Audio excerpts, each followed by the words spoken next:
Fally Ipupa a le cœur d'un enfant de Dieu. Parce que cet homme paye des frais de scolarité à des enfants démunis. Le convoi de l'artiste international congolais Fally Ipupa est arrivé au centre d'accueil et placement familial où il a remis une enveloppe pour soutenir les orphelins de la pouponnière. Un geste qui fait partie des habitudes de l'artiste. Des enfants de la rue, il leur paye des frais de scolarité, il donne de la nourriture, de l'argent à des veuves. Cet homme paye des frais hospitaliers à des femmes qui ont accouché et qui sont restées dans des hôpitaux pendant des mois. Mais lui, il vient, il fait sortir ces femmes-là en payant.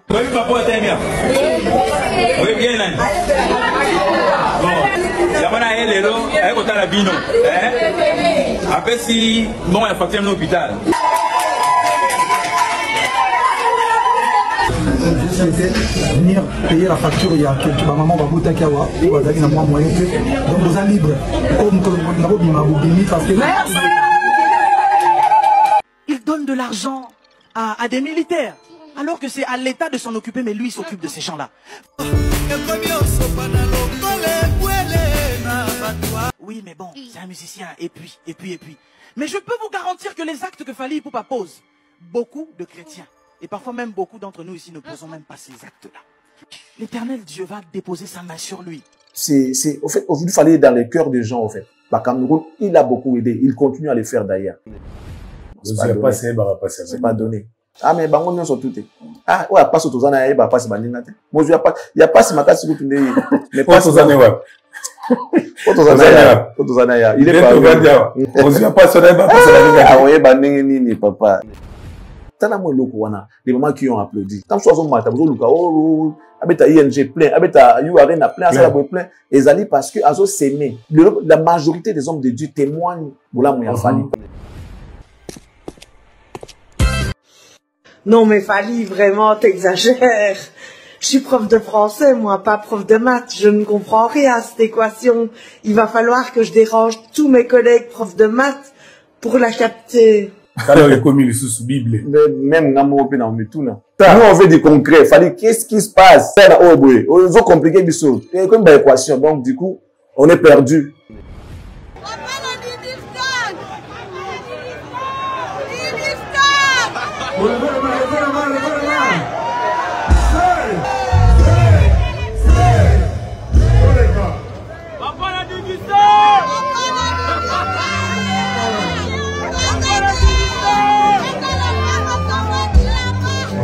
On va faire comprendre que tu ne peux pas être en conflit avec ta propre fille. Rêve na yewana fu bana ba ko tsaye ko zala kaka.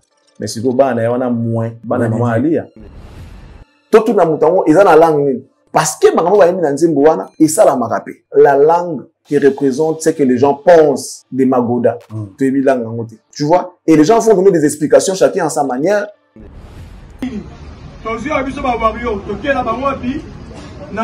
Primaire d'Agosto. Alors prudent, voit le mal de l'homme.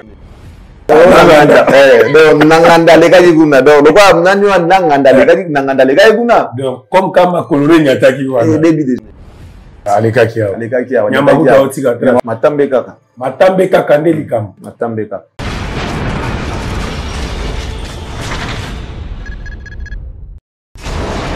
Hela.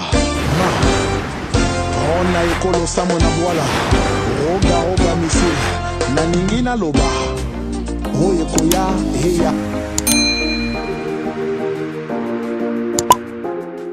Mbote na babone na biso tout ya télé de l'excellence babone bazaka gentil koleka bino bazaka te en tout cas nazana plaisir makasi lelo lisusu ya koya nanda kuna bino oyo bondima koyamba biso sans invitation metriaka ocheli biso isika tovandi bien bopesi biso mai po botala poto solola po boyoka makamine koleka na formule 7 alelo o série télévisée na bino botala ka tous les jours novelas na bino botala épisode à sika chaque jour yango yo formule 7 merci na confiance na gentillesse o bozaka nango bino abonné na ebité ceux qui te disent merci te il faut te bisa bino nini boyeba question na vandi boyeba komi formule 7 si mamomoni décor oyo donc quelque part boyebi que excellent Charlie Prince azandinga ndinga Azapendinga Dinga déjà dans le plateau. On a bonjour, Excellence de Charlie Prince. Bonjour, bonjour Maréchal. Bonjour à tous nos abonnés fidèles. Bonjour également à tous les internautes, que vous soyez abonnés ou pas. Nous vous saluons, nous vous aimons. Alors, on vous suggère, on vous demande de pouvoir intégrer la famille Cactus en vous abonnant seulement au continent famille Toroyambayo avec beaucoup de plaisir. Nous sommes sa famille pour Maïto Gosala et comme Moussika. Ça veut dire que nous voulons changer le monde. On ne peut pas le faire sans vous. Sachez que si vous intégrez la famille, donc on va le faire ensemble pour changer des choses. Merci beaucoup à vous. Merci également à tous nos partenaires. Nous les saluons également. Monsieur Toussaint, qu'on commence toujours par lui, le patron des M4 Commercial, les citoyens du monde, l'homme qui a fait 18 pays à l'espace de 3 jours. Papa Nakatia Manuel, il m'a appelé mon mère. Bambo Tebele. Na point du monde émission Okuta. Je peux écouter on à Paris, na Bruxelles, na Genève, soki wapi eto yebite donc nzambe ne mutu ayebi. Mais est-il que toko senga bonne santé la tayo. On dit bonjour à la très respectueuse madame Annie Moussouloukou depuis la France, précisément à Paris, en train de nous suivre. Il est toujours au système à célébration avec sa coupe de champagne. Merci pour tout, madame Annie Moussouloukou, la très respectueuse. On vous recommande, messieurs, dames, madame Nolayanga Lomingo Maman Sociale, qui a une organisation ici sur place pour vous accompagner si vous avez besoin des documents de cadastre, urbanisme et habitat, besoin de vendre, acheter, morceler, mesurer des espaces. Elle est là pour ça. En tout cas, faites confiance à cette dame, vous ne serez jamais déçus. Madame Nolayanga Lomingo, nous vous saluons et nous vous disons merci pour tout ce que vous faites. Un grand merci comme ça à Tata Mag pour ce qu'elle fait. Elle vend valablement l'image de la République démocratique du Congo avec ce qu'elle fait, des formations, des tutos qu'elle est en train de partager sur les réseaux sociaux, question d'enseigner, question de montrer aux Congolais, des filles du monde entier comment est-ce qu'on peut évoluer, comment on peut se faire utile. En tout cas, Tata Mag, merci beaucoup. Coaching, on est comme ça, bien, en mode et en image, et comme ça, bien. Merci beaucoup, coach. Alors, ma maman, Marie-France, ma maman. Je peux même rajouter ma maman chérie. Hein? Maman Marie-France, la Carteronne. Que Dieu vous bénisse. Avoir une maman comme ça, c'est une bénédiction. Une maman qui est toujours là en train de suivre à la loupe ce que fait son fils. Hein? Non, pas comme ça. Ici, c'est comme ça. Tu vois ici, les Arabes. Waouh. Merci beaucoup. Je suis vraiment béni de vous avoir. Merci maman Marie-France, merci infiniment. Messieurs, dames, on va dire merci à notre avocate, Jemima Lingibato, my princess, nous la saluons. Nous saluons également la grande dame de Bruxelles, Fifi Kabedi, Macha Moumeno, une fois avec action, deux fois T, hein, appelé communément FIFA. La vraie valeur sûre, maman la grosse valeur sûre, Mifi Mas, l'exceptionnel, maman la Léa, grosse valeur sûre. On vous dit bonjour également, madame Mifimas, la vraie valeur sûre. On va également aller dire rapidement bonjour à la définition de l'intelligence et de l'élégance, monsieur Jean-Flavien Kaniki. Nous saluons monsieur Jude Mopapa, l'habilleur des stars, de luxe et expérimenté. Merci beaucoup, frère. Courage, c'est Dieu qui donne. Voilà. Et c'est lui-même qui répond également. Donc, comme il faut ôter les magagas parce que vous allez pour dire famille, il faut que vous hein? Douve Moweni. Elamba, la bière de Megastar, Topi so Bambo Tebele, Topi Simbo Tebongo na Papi, Koweït depuis Toronto, Bambo Tebele, Topi Sissoumbo Te comme ça na Trésor Isimangue, le manager de Cactus, salut à toi Trésor, salut également à Alain Bouyika, l'autorité morale, bon à propre Bruno Lubika, mais également on salue monsieur Moba Moulombo depuis Montréal. Merci beaucoup d'être les nôtres. Et messieurs, dames, on vous souhaite une très bonne condition télévisuelle.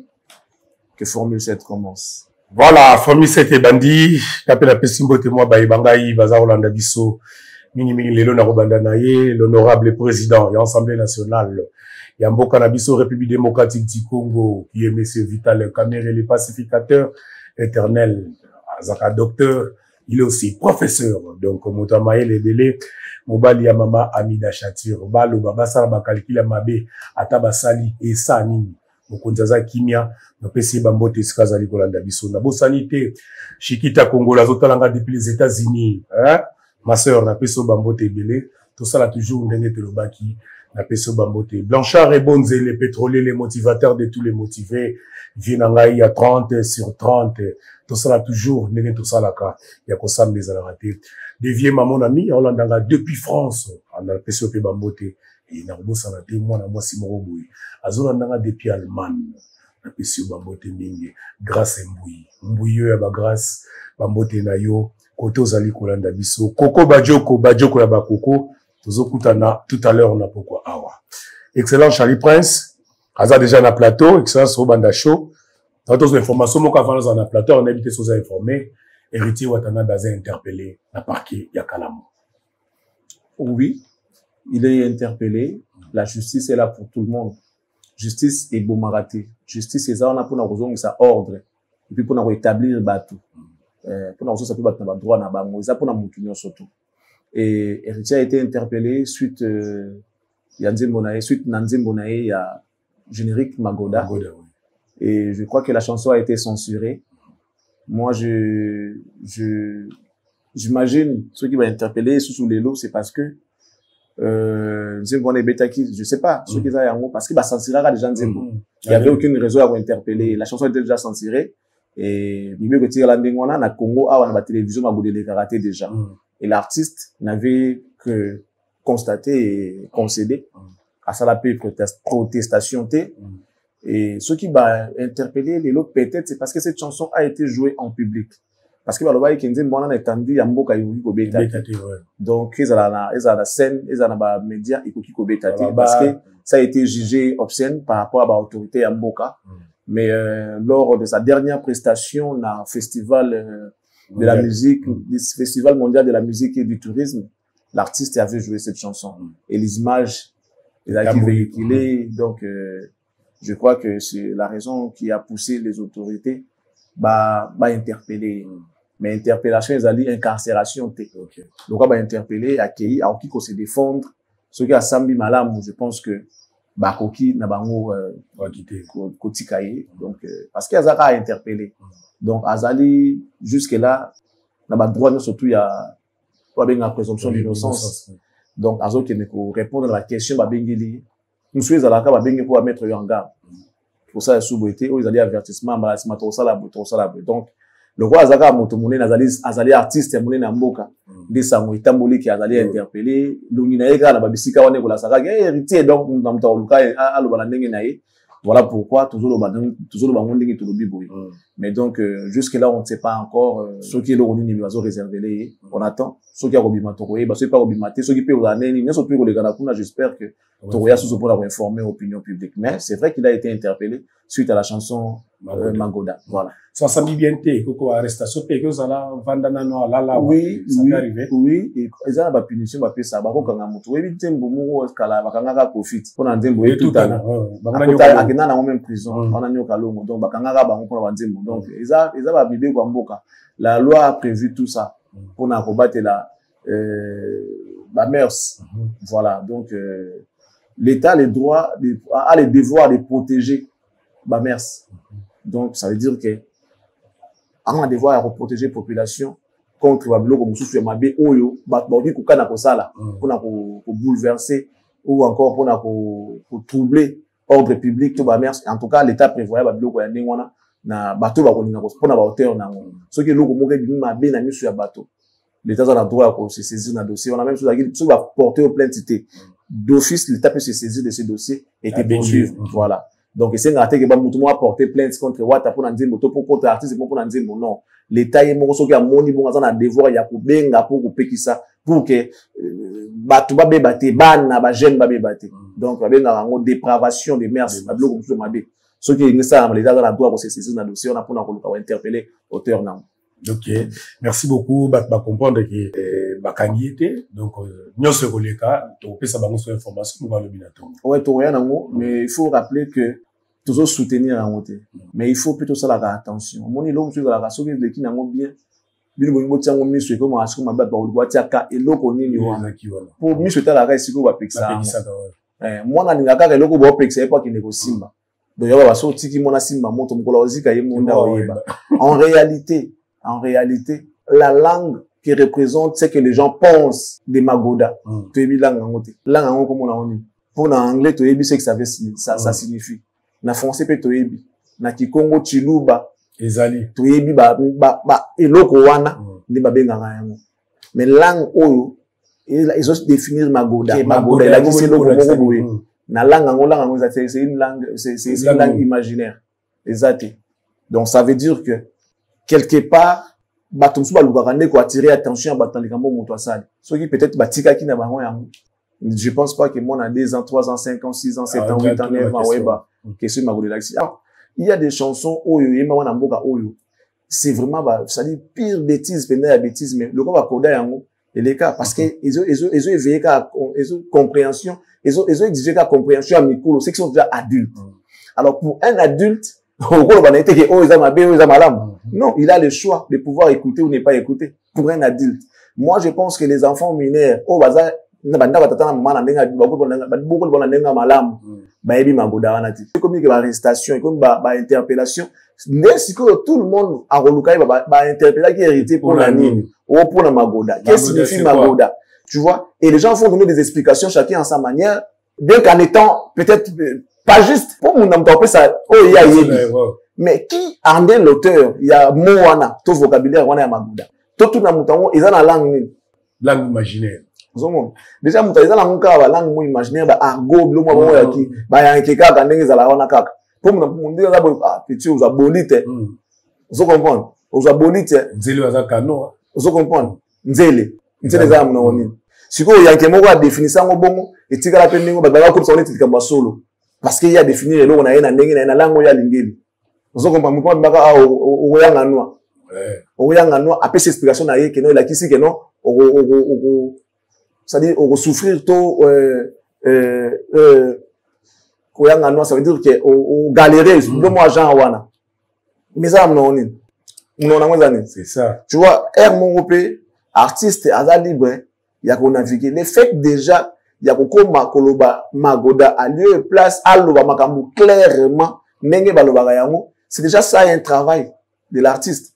C'est déjà ça un travail pour ne pas troubler ordre public ou bien faire la dépravation de mœurs. Pour aller dire que na niveau toza na ngosu na lobi boye clair d'une manière claire tout le monde a comprendre. Mais nous voulons accepter les enfants, les mineurs. Ça veut dire que banda 17 ans tinasé ba yo kate ba comprendre été etikala entre nous adultes mundela sala yango kutia makasi na komaka ke moins 18 atalati c'est interdit au moins de 18 ans mais até makambu ndenge ezosalama na télévision até yango ndenge ezosalama mais alobi kaka keno ekoki ko RT sensibilité il y a moins de 18 ans au moins il y a mineur a commis wana ça veut dire que moi na obeti munde so ce qui moi na munde la monde que non interdit au moins de 18 ans s'il n'a pas tout ça il regarde pas il y a besoin de autant là au monde ce qui déjà artiste dans ça déjà travail à monnaie modèle wana ke a coder eloko moko boy même si ezaki na idée wana parce que makambo ba yemi na nzembo wana et ça la marape il y a de nos mamans nos sœurs qui quittent la maison sous prétexte qu'il y a église to aké musala mais à l'équipe dans le côté mokoboué, à sali bêtise, c'est manango à zombie. L'artiste s'est inspiré de cette situation. Mais pour le bayango clair, a dit non, je dois protéger les enfants. À l'ouké la terre mais mokoboué, ok, bana dans la compréhension en moté. Parce que si on se comprend des cas vocabulaire on a té, mot on a ka té, nous c'est tiré de voyer batin.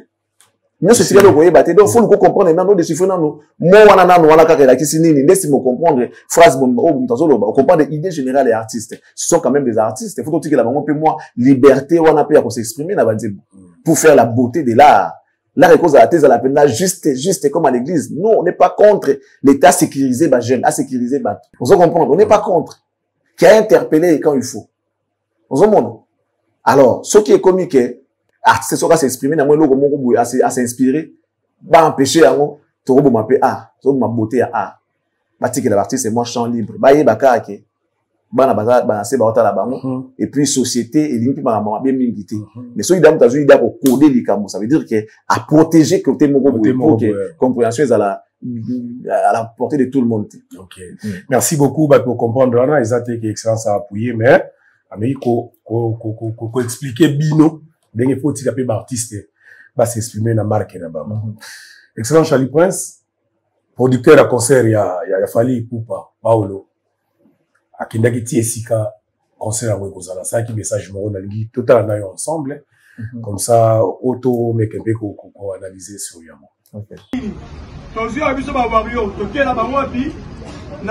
Primaire d'Augusto. basalité oyo bazakende kuna Bahia oto komeza kwaki ngo na mai le wabio Awuni simizama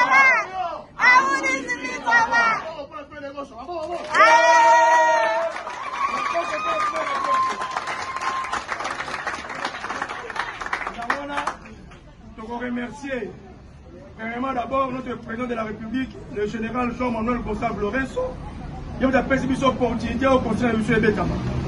Je veux remercier le gouverneur provincial de Luanda, qui a autorisé l'activité et a déplacé la stade de 1er août. Je veux remercier l'administrateur municipal, Mayanga, pour accepter que l'activité a fallu pour pas Oyo et Salama Awa, Nakati Yangola. Mais les gens qui s'écrivent dans le web, c'est bien le lot. Tu as un Awa, il fallait une équipe d'avance. Dans 2 ou 3 jours, tu as un Awa. Alors, vous avez fait une visite. Ici, Oyo, il fallait remettre. Voilà. Excellence. Paulo, tout dit Lou, Paolo. Et voilà, quand même, nous avons un stade en Quito, quoi. Tu le baki lobby, dans le baki stade, il y a Pedro Soy. Sorry, en tout cas, ils ont qui Pedro T, dans le 1er d'août.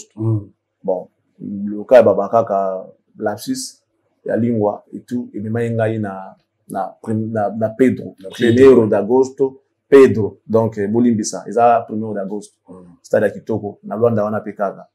Ils ont pas une équipe à Makasi, il y a Luanda, bota la beauté, il y a Sika Yamo, concert au Salamawana, donc c'est pour les 30 août. Ce n'est plus Bahia, c'est maintenant 1er d'agosto, dans le stade. On a salué le message, Johanna, remercier le président de la République, Yamboga Bango, qui a sur l'implication de l'Indou Zali. Mais la personne n'a pas comprendre. Pour raison, peut-être, à Makasi, ils ont été déplacés pour un concert. Mais, tu as dit, que déjà, parce que pour un nengi,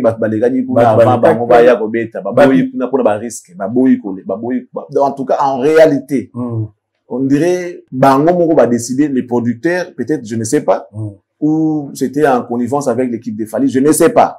Ils se sont décidés que Ebeta Makunate. Parce que, il y a les cas qui sous-attendre que Moutoua, les gars, ils vont radio baby ça. Ma colonie nyati kuna. Bon, vous avez nani Nanganda. Nanganda. Et dis bon, Nanganda les gars kuna. Donc quoi nani Nanganda les gars Nanganda les gars kuna. Donc comme quand ma colonie nyataki wana. Début déjà. Ma bé côté. Oui, c'est côté déjà donc c'est des côtés. Oh, sécurité T. Oh, bah peut-être sur raison la T. Donc ça veut dire que l'homme prudent voit le mal de l'homme. Nani Nanganda aleka kiwana. Nanganda aleki kuna. Moi, ba beta sous les adabi, to boy ba risque. On a ga beta ga muna tout mu dépendant, beta ga moi ga mtu mu ta ko ko ya ga terrain donc makambo za ga be na bi faut éviter. Madame tout le donc l'homme prudent voit le mal de loin. Bon, on va préférer que loko la nanyo na nganda le ga ina yekuna, batike ni yango asa na ngolo ya lingi. Na makambo azali na ngokuna. Po et donc tika la trace te na nzela ezaka nini masuwa na mai. Ok. Nous sommes mais sur les qui trace les attaques qui n'ont les gars. Et ma politique à trace. Mutu ka petit à trace. Na avion petit à trace. Mais Boeing petit à Boeing. Oui, petit à monde dans Boeing. Mais ce qu'on y a fait 3-0. Mais c'est quoi? Na sia wa biloko tu etambola petit à trace. Na ma politique à kutu ya kitoko penda.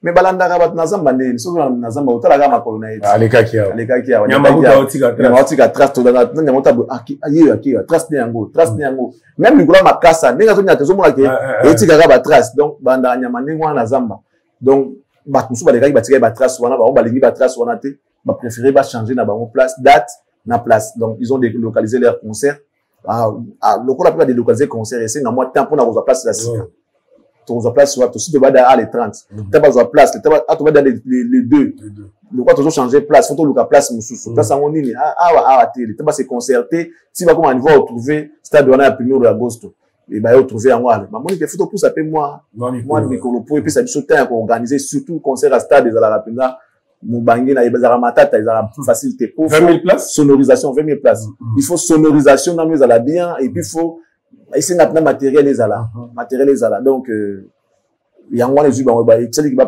pousser à moi temps voilà on va pour na préférence CPI na 1er d'agosto OK na CPI na stade wana parce que et dans la sécurité qu'on les cas espace ya libanda C'est-à-dire c'était en plein air. Ils ont la sécurité pour les gars. Donc on a préféré il y a 1er d'août. So, yeso aleki et ça la kalikam. Bazo bangaka nini so présence na ye. Kwa azaki na minduki te, azaki na lokote, akika koleka, moi jour à Nive. Matambe kaka. Matambe kaka nde likam. Matambe kaka. Kwa zaka peta na saki te tu akobo ka eloko. Matambe kaka. Matambe kaka. En fait, moni nasi nde tota ba ocha pe vidéo ya stade ngo bato ba mona. On a commis beauté ya stade wana ezaki. Merci gloire Dieu. D'ailleurs, on a appliqué les images dans les réseaux sociaux, il y a Leki Moro à Sala qui il a filmé hein, de là où elle a quitté, elle a filmé de là où elle a quitté si dans stade. Donc après Sibiso itinéraire, Leka, tout ça là jusqu'à arriver à la salle, c'est bien. J'ai aimé cette façon de faire les choses. Reportage à Bouyou, et ça là bien. Et puis il faut voir Luanda. Luanda c'est tellement propre, c'est beau. Donc Netika Poto, Pano, Penda, tout ça là. Il y a Kota Boy, les cas Koto. Et ça là parce que sincèrement, Bangola na so ok yango. Je parle pas d'autres pays. Tout le monde a bon pour Pembenia. Bah on te fait la même façon le quoi Biso. Bah on te bana moi calé, moi temps guerre, na ba guerre et puis là que non. Il y a blague qui bah ça vit puis voilà donc c'est vraiment bazo bunana vina biso zedu à l'époque makabatu ba kufa ya des gars angolais ayi penza donc guerre de vendre la bango kuna guerre ya blague qui mais tala ne batongi mboka na bango toyoka ka kuna bazaka na diamant na pétrole ndenge toyoka bazaka na diamant na pétrole mais tala ne batongi mboka na bango après ba guerre tala je t'informe que Angola ba province ne surtout au Kende ils ont nzela ba biso benga makadam moni makadam des routes asphaltées de Luanda ti esiko okoma o mona ba nidu azote o mona honte de Luanda na biso de Luanda ba kenda kuna na mituka donc osa voyage mutuko to quitter et le monte propre ba village de bango ya pembeni ti okoma to so Kende ne to longo zo Kende bandundu vous comprendre banda awati bandundu ville eza asphalté nzela banboka to okuta eza na courant banda ko batol ya wona kaki eza mboka mais comment on bien organisé bien construit bien j'ai eu à faire des voyages comme ça na Bangola wana ya banzela mituka ndengo na otala oka monter ma passe c'est pas que nous na bangote nous oka monter ma passe pourquoi nous on peut pas faire comme ça vous mona bango na ba guerre même ba place ba guerre za ko bunda makuna kinde kuna lelo mona kende kuna lelo mona kendo komona bamboka lokola donc ba kati na banzaji kuna na bakati nzaji za pina bato bana landa ba mama ba yebi yango nzaji za pina donc na kati la ko so exemple ni olongwe awa tibakiza mvwete za kapembeni awa olongwe awa ke lokola neti bandundu ville par exemple okomi na bandundu ville osi siko nzela mabere do wanzela kati pour que bamboka bakati meti ba payi kongila ne babenga so bamboka bakati wana semendwa sikoyo malgré bongo ezapeka asphalté okombe na mboka ngo na administration normale na ebisuyo pena mboka bomba asphalté non seulement grande route tina ba venir à kati donc laisse tomber papa moi mboka na biso ya muso no beta yango na ko comprendre mboka ba mususu obela pamba obela te okakanda obela te monter mesua une fois Lisolo Moro faina kende Angola na conférence de presse Moro samedi c'est on a rotation avant les alliés jeudi nga na rata il vol jeudi conférence nanga eza samedi maintenant qu'est-ce qu'il faut faire à l'époque l'ouf ils a été ba singa seule solution ko ça la siko ezali ko zwanzela moto kati mwanda à partir ya mwanda au poussa de tina yema wana au koti kabinda ndoko zo avion et memio na Luanda à Luanda na choité comme je devais assister à cette conférence de presse le samedi donc il fallait na sala ndengwa le même jeudi qu'on a raté qui vol na zu car ya boma matadi taxi matadi kana butu wana boma Mwanda yema na koma yema vendredi na ba moi non ouais vendredi na ba moi non wakane te batongo vendredi na batongo tokomi yema yema ezali frontière na biso na Angola. Donc ça veut dire au komi wana au monde on dirait outi na zamba olingo bima na mboka. Donc pas na biso nyonso tout papa de okaboni biso na bango mur. Bango batie mur ou bien un mur mitoyen. Pas na bango so o monika ba bureau déjà boy au CPI. Donc au monde on dirait koto zamba koto siko mboka ba kombola déjà papa. Otali teni ba na biso ya DGM. Ba police na biso. Otali désordre zawana. Otali ba mo ba kikuku ba bureau. Oye ba te okende wapi. Oka yaka koto kende boy sala boy zonga koto baluka boy pesa koto. Otno nini. Omoni tie ça mabongo. Policier angolais avant na mur na bango otala biso boy. Ata filmé. Amona okoni ti bango ya mona na vite. Omoni désordre wana. Soko sisi kana DGM na biso. Obandi ko kende. Soko mi na Angola. Moni nia ekatani. Ba biso kaka bondi ya. So apesi yo bondi ya. So abi ke bo ba no portugais te. Ala kisi yo kaka bureau o ke okota. O ke ne yo moko muto ala ndona sima te pesa koto yo. Baluka koto.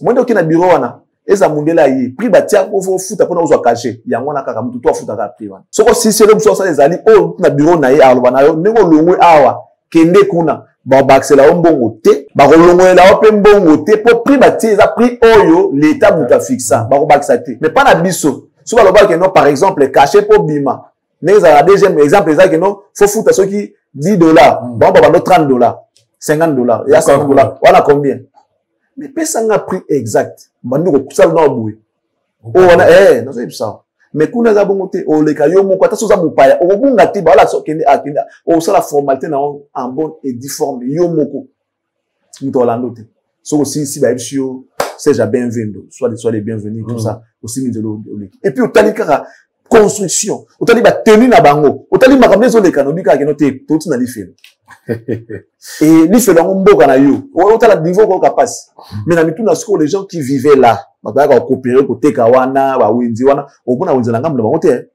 okomona winzi na ngambu na bango te winzi ande koto ba saleté ande koto bango kuna des fois ba ko so ba pe loko awa so mi pe autant pour ça so mi loko a que na ngambu na kuna mais okomona saleté kuna te saleté za na Congo pour la niveau za ndengwa les désordres à tous les niveaux ça fait mal.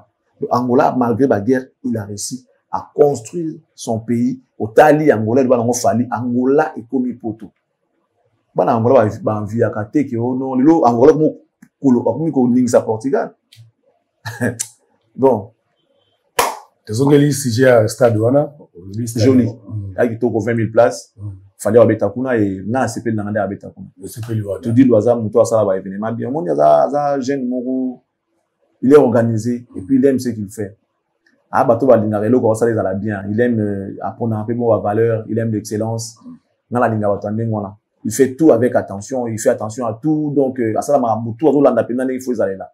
Et c'est ça, un homme c'est comme ça. Et après un artiste oh puis à l'écolo puis à l'ingénieur excellence qui est fallu donc maman qui déclare bien tinaso. Et puis voilà quoi, donc bonne chance naïe pour la production naïe et il a choisi un ticket gagnant qui est fallu pour pas le 30 août on a j'espère que ban Angola ba ko za lebele bangolais bango moko ba shungu de to benga ba shungu ba ko za lebele parce que ba linga ba concert à fallu ba kinda ba concert à fallu. Voilà. Merci beaucoup, Excellence Charlie Prince. Ils continuer. Excellence Marambo et Umbo qui ont bougé. Kaka fali to éviter ni les sous na ba poster naï. A poster les sous. Au moins la déjà. Non.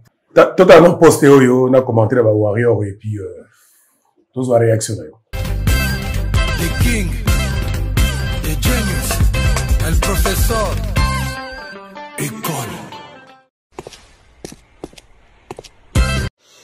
Non mais Fali, vraiment, t'exagères. Je suis prof de français, moi, pas prof de maths. Je ne comprends rien à cette équation. Il va falloir que je dérange tous mes collègues profs de maths pour la capter. Voilà, Excellence. Alors, les commis les sous Bible. Même Namo Pena Mituna. Les amis. The king is back. Mais bon, Jessica Azoka, moi, le rôle abisso. Madame Jessica, Kamouine, plutôt Kamouine. Fali, c'est quoi ce que tu devais nous faire? Madame Jessica dit elle n'est pas prof de maths, elle est prof de français. Bah équation zo la ba tuba ko résoudre en côté. Donc nous on est journalistes Fali. On n'est pas les on n'est pas dans le jeu des devinettes ici. C'est ça. Nous on veut du concret. Fali, qu'est-ce qui se passe? Et tu sais quoi? Combien de temps encore il nous faut pour comprendre Marambo Zoluka? Hein papa? On est journaliste, on n'est pas bateau à deviner, on devinera. Non, non, nous, on veut du concret.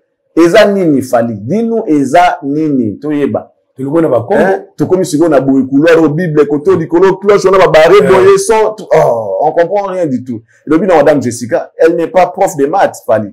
Et c'est une professeure de français. Il y a des français, bah, équation, elle n'a pas moyen de résoudre. Donc, il y a ça, biso, là, on est fatigué d'attendre. Il y a aussi la zila. Hein? Oui, ils ont compliqué, biso. Et comme bah, équation. Donc, du coup, on est perdu. On est perdu. Non, mais, Ezara, pour sa force, est artiste. Pour sa force, artiste. À chaque poste, ça suscite des réactions, ça suscite des polémiques. C'est bien. Et qu'on appelle ma manière de tester force. Voilà, donc, il est fort. Il est fort, il sait, il est capable de ramener les gens derrière son idéologie. Il est charismatique. Il est fort. Donc, voilà, on attend. Par contre, c'est dans Mukolo Makamboutin. Mukolo Makamboutin, il y a beaucoup de Lobagara. Tout au Vandika, tout le bassin, tout à la Gaga. Et comme Madame Jessica, nous sommes fatigués, en tout cas, de deviner. On veut du concret. Qu'ils viennent nous dire, et là, on est à la limite, bon. Après, tu as patient, tu es obligé, tu es la kaka, tu es la kaka, Fali, bah, bien fait, mingi. Excellence, non, tu l'as eu vidéo, mioko, ou t'as la pasteur Morobouye, Azaro Loba, Azaro Lakissa, bah, bien fait, Aigle Fali Poupa. Tout à l'heure, moi, et puis, au commenter après, là. Fali Poupa a le cœur d'un enfant de Dieu. Parce que cet homme paye des frais de scolarité à des enfants démunis. Le convoi de l'artiste international congolais Fali Poupa est arrivé au centre d'accueil et placement familial où il a remis une enveloppe pour soutenir les orphelins de la pouponnière. Un geste qui fait partie des habitudes de l'artiste. Des enfants de la rue, il leur paye des frais de scolarité, il donne de la nourriture, de l'argent à des veuves.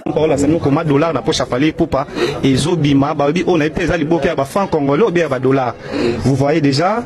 Cet homme paye des frais hospitaliers à des femmes qui ont accouché et qui sont restées dans des hôpitaux pendant des mois. Mais lui, il vient, il fait sortir ces femmes-là en payant.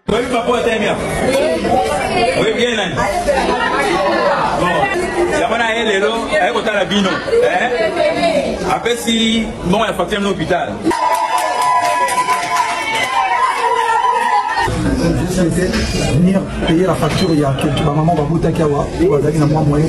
Donc vous êtes libre.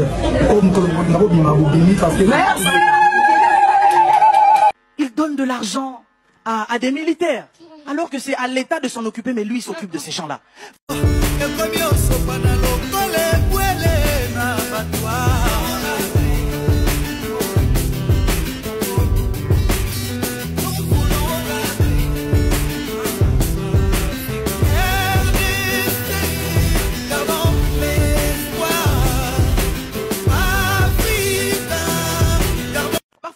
Juste les gens sur leur aspect, oui mais bon, c'est un musicien, et puis. Mais je peux vous garantir que les actes que Fali Poupa pose, beaucoup de chrétiens, et parfois même beaucoup d'entre nous ici ne posons même pas ces actes-là. L'Éternel Dieu va déposer sa main sur lui. Amen. Voilà. Excellent, Chel Poisomoni. Non, mais tout le bac, moi, Fali dans l'église. Fali aujourd'hui, il est rentré dans l'église. L'église, c'est là où on prêche Dieu et les bonnes actions. Voilà, ça se comment on la bolam, comment on l'inga prochain, parce que c'est ça, c'est la première recommandation que Dieu nous a donnée. L'inga moninga le rolo mi l'inga rayo moko. So yin de on la bolam, pourquoi les hommes de Dieu ne parleront pas de nous? Et ça du sous-montin. On n'est pas en train de rouler notre fallait comme Nzambe, non. Voilà, ça dit so comment kozala, to voyez exemple, parce que même les chrétiens, bango wazana, basala kamambon de quoi osalate. Même certains pasteurs, basala mamon fallait osalate. Fali au fait, aujourd'hui, il fallait être dans les cœurs des gens, au fait. Hormis le fait qu'il soit dans l'église, elle est dans les cœurs des Congolais. Fallait aso sunga. Et ça, quand on a Congo, d'ailleurs, même Bambo, comme Banda, fallait à Sali Sabat. Il paraît que même la Côte d'Ivoire, Wana, tout ce qui a poto, c'est grâce à Fali, Cameroun, il a beaucoup aidé. Il continue à le faire d'ailleurs. Asa Moutou, lelo, faut qu'au thé aïe, qu'au banabana, que non, tout ça, Moutou, comme on est Fali, Bouta, Mambasalaka, que un jour, on va comprendre, ou alors, comme appelle livre, à Komatia Kombonaï. Bakomi bakoma bayembi bayemba balanga nze basala mamna bango ndenge basalaka parce que tozona mutu aboyete na musique na biso nako bapeka na musique ite même na bomoto boy tozona mutu aboyete baza penda bazala na peut-être mingi te que mutu moko auti na pasi abunda na carrière na eto mo ndenga zo bunda titi ya komisika komi wana mais azo comprendre que funa na se faire utile pa bandeko na ngai funa salisa bandeko na ngai funa sunga bato nzamba keli non c'est pas donné ah mais bango nyonso tout ah oya passe tozana ya ba passe baninga te mo ya passe makasi ko tunde mais passe tozana wa tozana ya il est parmi nous mo ya passe na ba passe baninga ah oye baninga nini papa ye na ye fo ye nanu mo ya passe ah ba passe baninga ndenge bakosa na bango bakosa mo ya passe te non moto akoli na passe tende à comprendre que la vie et c'est une chose à la gentille il faut salir ça tout ça car bata passe ne balinga ko salir ça te pour yebi passe yango ndenge ezala amone soki a salisi et ko kende lisusu azonga na même passe azaki nango mais moto akoli nango moto a lukate fourchette ayi ba pesa ezala tout ça limbeli non bayeba bazala lolendo te et puis bazala tout balinga toujours ko salisa ngana ibande ke bele bazana bozui ba salisa ebele au mona pinda même ceux qui parents na azam tema be mo amona zup nelo na ko bomba ko pesa camarade na libanda ba soufaka biso sala yango o yimbe lo na ndako pas dans le sens pas méchamment au jeu le remonter que non nous on n'utilise pas ça na ko pesa camarade nanga ozi ba sandal na mo ya kala ba ket na mo boki o pesa camarade na mo on prend ça pour au mona ke nga ba osomya na ba nga mususu na kela ngote na ta so mo 2 3 4 zawana mais muninga mo na mo atambola ma sandal na e katana je prends mes baskets na ki ko pesa wana bato bakoli na pasité mais ebisanga mutu apasi ya kozwa sanda akipesa mutu muninga na akopesa te kwa ebi keso na pesi ya wana kana nga moko tu vois un peu même pataza la ngo deux pour papa bango ko beta elo ba bomai tu vois bakola second esprit wana ko kabate bato apasi bakola na esprit wana ko kabate poso kabi ozanga oya kolia talaka biloko ebeli me bapesa mwana bako abi keso ba pesi ba lena muninga yelo azanga eloko olia na pokwa donc il faut alia ngoye moko ba parents ba edika bana bango wana on a pas si donc biloko pende beli mais tu vois ton enfant en train de jouer avec son ami mais au bout il peut biloko pour moi camarade na bolia faut moninga kenance mo mais eloko na mo ebi si ba te belé sérieux tolo bango na nenga blague mais ya makambo solo ba parents funa bisi bana bango mo like ça bana ke biloko faut kabola na baninga biloko za pamba moto aleki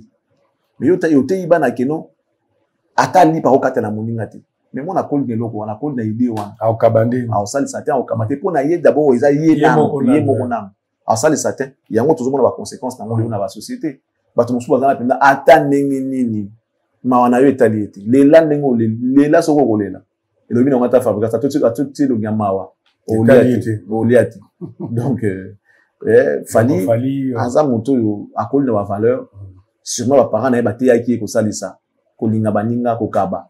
Et puis, ils ont bangala baza bato moko so que tu yo mona zoni ngokabati ba ko benga pina nani vient toyer pa na bango so bilo so no o lete o kendete ndé tout biso kola bongo bon non mais attends bilo ke ngebela biso to kola penza ndengona on voyait nos familles les amis de nos parents bazawa na ndako so kino bilo ke belité maman ko permettre te kamanda papa kende non mais papa Jules bilo ke ngebela non yo kende avant ndenge ni zela bolia bongo kende en tout cas biso to kola neloko na to na matoi na yebiti bangala msusu mais to kola nango makasi na matoi. Non, tu ne pars pas, attends. Si vous posez non, vous partez pas, attendez, vous allez manger ensemble avec vos frères, après vous allez partir. Attention, vous allez pas vos parents na bango. Non, non, allez te bako kende te, zaba na bali bongo bakende. Donc biso to kola bongo. Yango mona ke lelo ko kaba to koli bongo comme le connaît moi culture, ko kaba ezala la culture, zali moto akoli na yango akosala yango. O akoli na yango te akosala yango te. C'est que fait Fally, ça prouve que na ndako bateyaki bango ndeko. Bah c'est bango que non ce mopaya ya ko ko uzonga te soki na no aliete. Faut mopaya lia. Poatika bénédiction. Mais bon, oh bato to kuti na mokili to ebite nzambe kap. Nzambe kap. Mais dans les actions de Fally, c'est normal que les hommes de Dieu puissent en parler. Taneti makambo aboy. Ko salisa ba militaire lobi na maman pasteur o lobi que la responsabilité de l'État. Mais moto moko boandimia me mayango. C'était question de l'État dans charge à batona ils a Fally. Les mamans dans des maternités, boti dans la maternité, fallait qu'ils ne foutent pas ma maternité. En réalité, na été. Charge animale là-bas. Voilà, mendeko a kota la rosalisa. Abino na pesi moi moqué, vous allez boire linga kende asa linga kende. Tana mo loko wana, les mamans qui ont applaudi. Nzamba rotika, en pambola te. En pambola. Tant soit on mata, vous luka oh abeta ING plein, abeta URN plein, ça la plein. Ezali parce que azo s'aimer. Nzamba atala ka motema, moto rosalisa. Pour, voilà, ndeko wana ko pamba makaka lobi nango pasteur wana lobi ata kutu o muta mokilo musicien mais ba acte na ya ko posa ka nzamba ko kanisela ka ye yango. Ce n'est pas nous, c'est un homme de Dieu qui a dit ça. C'est des hommes de Dieu. En tout cas, la majorité des hommes de Dieu témoignent parlent et Dieu ne permettra pas sa chute aujourd'hui. Voilà, tu as fait ton temps. Maintenant, mais comment on a vaincre les lots et ça passe parce que Dieu a ota la misala na ya ko sala, a ota la basuri wa ko pesa na minoka bato, a ota la bolamo o sala bato. Nzamba ko tika te mutande ngona ko ya. Ce n'est pas moi qui l'a dit, qui l'ai dit, sorry, c'est pas moi qui l'ai dit, c'est notre pasteur da utikolo banga bi. Et ça paye monter ba, il mon peka te. D'autres pasteurs l'ont dit, il pas juste la lobina tourner que nzamba ko tika te ya ko ya. Nzamba ko kanisela ye yango. Donc en tout cas, frère, que Dieu te bénisse. Amen. Na le beleli amen. Okay, c'est important. Excellent Charlie Prince, ING Arena Pezali. Ambiance oyo kofi l'homme d'ami ba musicien na poto kala et umeli. Na habité soit nena mabat na poto pas musicien mais on fait réussir quand même comme mabango. Na bande ko Eric tout ba oti ba akoma na Kigali kuna baza ensemble est-ce que ndenge moni présence na bango na poto est-ce que ba ami bango bien ba na poto pena bazai ko zela bango ba pena na nzala ya quartier latin. Bon, pour dire vrai, moment bazali ko zela bango on dirait c'est les cas. Mais tu que musique ils en attente. Musique ils en attente. Soit ça dit makamna bien, a obeta na e, donc la ça na poto. J'ai créé la stratégie pour que balobi na bango bazala toujours voilà, qu'on parle d'eux et puis tu bazala événement ils en a mois de septembre, les 6 septembre. Voilà, nous avons encore quelques jours pour finir le mois de juillet. Ensuite, mois d'août, peut-être Bazalara Akuna, si va être un concert les 6, je crois qu'il a ses raisons. Peut-être ils vont faire leur marketing à partir d'Akuna, va booster évidemment na bango pour que quelqu'un est bien. Attendons voir. Je crois que les gens vont s'habituer à bango, tout ça là. On va voir. Aujourd'hui, tout est à la portée de tout le monde. Donc, on verra comment ça va se passer. Et pour nous, bonne chance, Babani. Bonne chance. Bonne chance. Madame Mourir de Cabien. Et puis voilà. Parce que Kofi, avec la dernière carte, nous avons la droite. Nous n'avons aucune raison de louper à la bien. Non. Fais à la bien pour que. Et les capés bien, ça la épée bien. Pour qu'il tape en douceur. Déjà. Ah ouais? Déjà, donc il faut. Moi, je n'ai pas dit ça. On a vu que la carte n'est pas par rapport à carrière, âge. Non, par rapport à âge. Donc, à ça, sous la activité. Activité pendant 10 ans, 15 ans, je pense pas. Je pense pas. Na Kinshasa, on a notre vidéo, moi, qu'on espère d'après le peuple dans festival les ala qui la biso awa. Na moni, ba kofiette na yena ba kofifi. Baza ko réclamer bazobele. Papa na didi, papa. Na lingo tala mona et puis. Et puis la zone là. Tu as la vidéo. Gloire Mzouzi. Est-ce que ça va? Est-ce que ça va? Vous allez bien? Ok.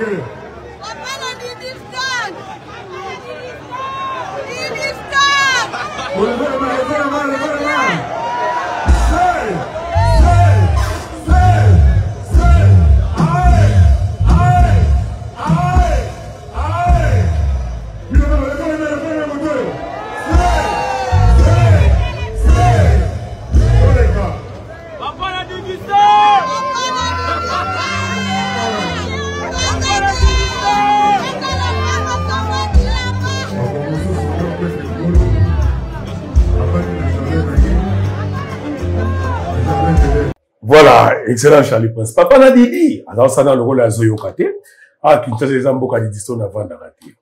ING Arena siko o mboko yo Didi Azalaka. Bon, c'est vrai qu'en France, en Belgique, t'es mes arabes. Kuna kutu ndaza un impact makas koleka awa. Magamba so yeli kunezande. Non, mais ça son était vraiment en Haïti. Mais la réaction Ezaka Kande, on va faire comprendre que tu ne peux pas être en conflit avec ta propre fille. Moi, les lots, comme quand on soit comme autre, il va quitter par le passé. Pour nous voilà, pour ça, passe na Didi, pour nous pour effacer l'image à Didi, c'est trop tard. Le monde tombe là qui déjà Didi a comme une star, les lots. Moi, attends que artiste Mouné na Ebani na Simanayo, et puis moi, ça, il peut être fort comme une star. Donc, a commis collé à vie na yo. Donc, vous n'avez aucune raison de effacer la histoire na yo. Donc, faut azalaka. Ceux qui s'y koyemba na nzembo, continuer koyemba pourquoi ils ont normalité. Donc, moi, je pense qu'ils avaient qu'à interpellation. Moi, le que non, tu ne peux pas faire ça à ta fille. Donc, ta fille, c'est ton image. C'est une fierté aujourd'hui pour les pays. C'est une fierté nationale. Donc, aucune raison, il y a effacer bisoye na mutu po aussi basouté to stoko ça déjà d'histoire. Est-ce que vous avez confié le midi koyemba nzembo la 666 ko bayemba na kumba gaulu nzembo na mobimba bat balinga ngo mayembela ngo d'histoire. So qui se bien yemba yango comment yemba on a déjà na temps normal na idée ningi ya so comment okina makambo ngo yemba nzembo ni wana te. Yemba déjà te pour aibi que soit yemba ngo et sengalo batiti alors qu'il n'a pas besoin, il veut pas. Voilà.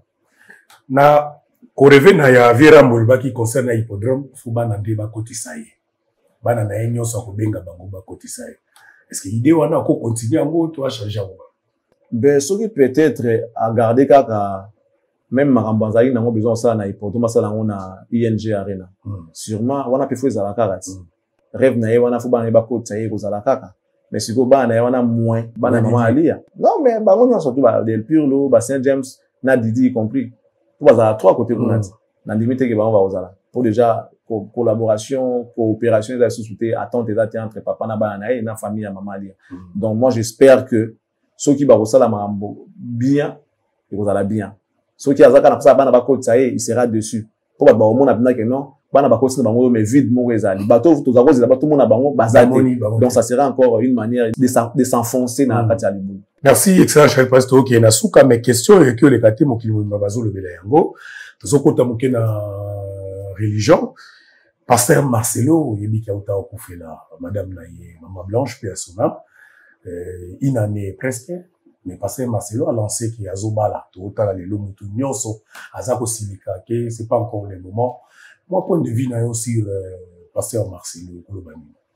Non, moi, j'espère que ce qui a sali bongo, c'est une manière de se protéger. Moni lelo, gêne et belé, les alibas posa nzoto. Le désir charnel. Il y a un de quoi ça abattu.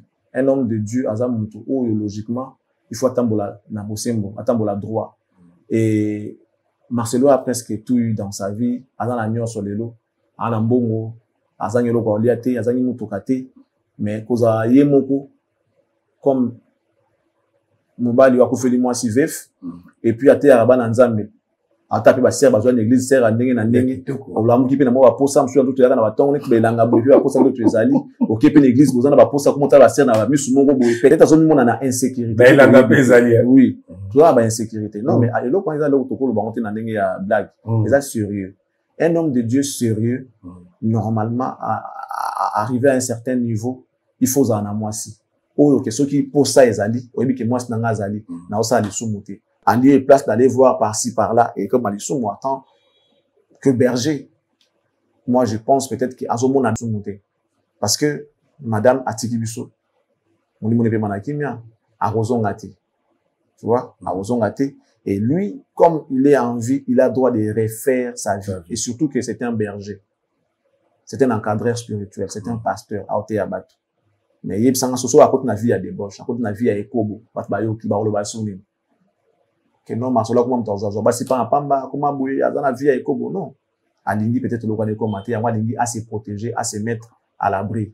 Il y a pas de danger à modèle. Moi, si mon co, ceux qui va poser les alliés, à ça, on a moins d'une manière officiel parce que bah balana alim parce qu'il n'a rien à gauche toi t'es ça toujours réfléchir après azam motuvi na eto ebité moi j'ai réfléchi comme ndenge logique de na biso mutu normal donc il veut se sécuriser se mettre en sécurité et moi zolinga abala na ye pour que ba mabe wana ya tentation wana et mais papa que l'église na la résurrection c'est ça non la compassion tala batu bazana l'église tala basit tala bas l'église wana. Même biso kutu ba okip no busu yambo imo kuna poso wa linga. Moi je suis allé là-bas plus d'une fois. Mais manga kuna invitation quand les ala na kenda boyo maman magi oui na tozana basi kitela mo baza kuna. Tona basi na Congo. Totali na basi boyo ko longolo ako perdre confiance à madame na pale. Kana ko tala. Bon iso pinda na zo ba no vérité. Papa eza na batu so kutana totali na bobi o pinda ko aleki mbali nanga.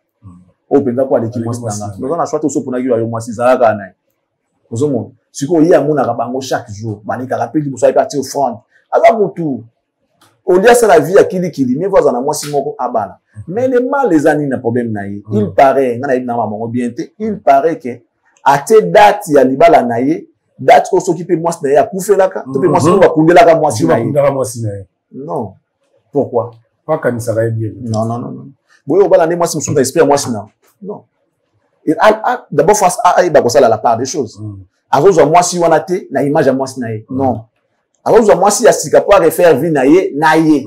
Donc, normalement, elle doit tout effacer de sa défunte épouse. Logiquement. Il faut abouir sa image, Jouana. Mais l'obité que, abosa naïe. Bana kati. Ça peut arriver. Le quoi ça, mon salanzambi. À reconscientiser, moi, si Asika, que non, voilà, moi, je construis empire, oh, yona, madame, Wana. Akenda naïe, azaï, sous-souté. Mais, faut respecter, mon naïe.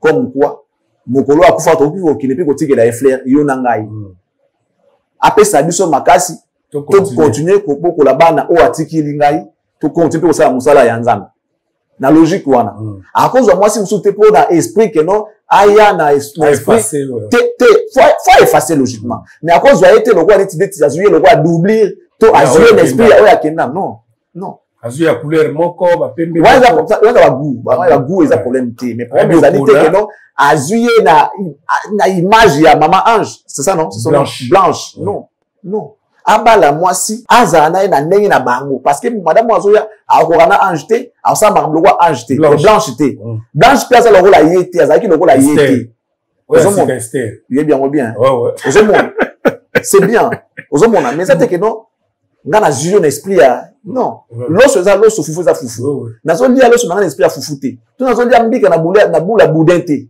boudin blanc té mbika eza mbika boudin blanc eza boudin blanc lokola nataki na boudin blanc esili na komi ko lia mbika nazo lia mbika pona mbika peut-être mbika était soki prostate mbika sala ka soki eloko moko boni to yoka donc eloko ne eloko eza na ndenge na yango pe na musala na yango esala na toto amoto moi ça liboso za ki bien parce que bobanda makambo tout ça ti bokomi na bokomi voyage sali ke ya kiti na arrêt biso ke na terminus mutu azo matawana amatite na même idée ya destination d'ailleurs za okende na non ala na vision na ye nenga ngira makambo za yo poko zo ayete na esprit que non lokola ya kitaki yo bali copie non ezaka bongo te a refaire souffrir moi sur Asika excellence dernière question pour la toi comme sungate donc pour mes aka non ya makambo ya date o ya ti fallait pas ça date wana que non pour na okantamment non et puis azo na message ne moko abi avant bala maman blanche ça qui fiançailles il y a 5 ans il y a bala quoi bala il faut ba sala na yo 5 ans bizarrement depuis moi sina kufi il y a pas 5 ans et puis surtout le but au malobane il y a 5 ans fiançailles il y a 5 ans na maman Esther basali ya mona mobali